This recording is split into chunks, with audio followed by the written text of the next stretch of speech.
Hello everyone, আসসালামু আলাইকুম। চলে আসলাম আবারও নতুন একটা ভিডিও নিয়ে। অনেকদিন পর আজকে ভিডিওটা করলাম। আশা করি সবাই ভালো আছেন। আমি আল্লাহ তাআলার রহমতে ভালো আছি।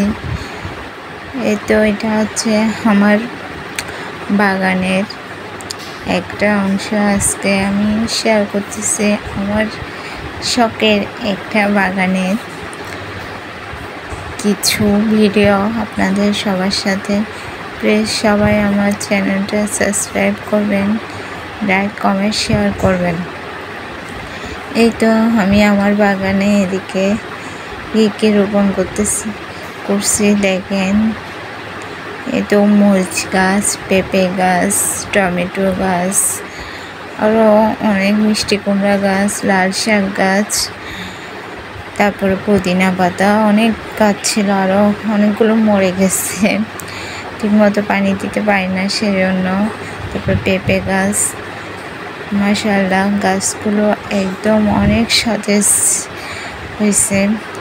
মরিচও ধরছে আল্লাহর রহমতে অনেক, মাশাআল্লাহ। প্লিজ সবাই মাশাআল্লাহ বলবেন দেখে। তো দেখেন এদিকে টমেটো ধরছে, টমেটো গাছে অনেকদিন পর আজকে এই ভিডিওটা করতেছি। এই তো দেখেন এখানে মরিচগুলো কি সুন্দর লাগতেছে। আল্লাহর নিয়ামত আসলে অনেক সুন্দর, মাশাআল্লাহ। এই তো আমার এদিকে আমি পুদিনা রোপণ করছি, ওইগুলো হয়েছে। তারপরে এদিকে মরিচ গাছ রোপণ করছি, ওখানে মরিচগুলো ধরছে। তো টমেটো গাছে টমেটো ধরে আছে, দেখেন কি সুন্দর লাগতেছে, অনেক সুন্দর লাগতেছে।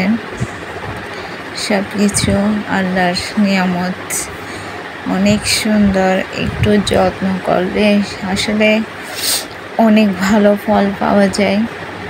এই তো আমি আমার মরিচ গাছে প্রতিদিন পানি দিতাম, দেখেন কত সুন্দরভাবে মরিচগুলো ধরছে, মাশাআল্লাহ।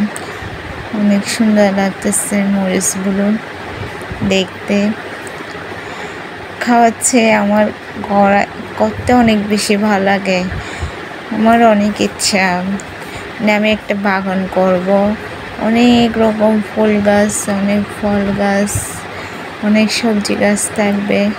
দেখি আল্লাহ কখন কপালে রাখে, কখন করতে পারি। আর এদিকে হচ্ছে কাঁকরোল রোপণ করছি, ওগুলো মিষ্টি কুমড়া গাছ, ওগুলো। এই তো দেখেন কি সুন্দর লাগতেছে আমার শখের বাগানের গাছগুলো। আল্লাহর রহমতে, আল্লাহর নিয়ামত, অনেক সুন্দর। প্লিজ সবাই আমার চ্যানেলটা সাবস্ক্রাইব করবেন, লাইক কমেন্ট শেয়ার করবেন, তাহলে আমি আরও বেশি উৎসাহিত হব। আজকে অনেক দিন পরে এই ভিডিওটা আপনাদের সবার সাথে শেয়ার করছি। ভালো থাকবেন সবাই, সুস্থ থাকবেন, আমাদের জন্য দোয়া করবেন সবাই। আসসালামু আলাইকুম।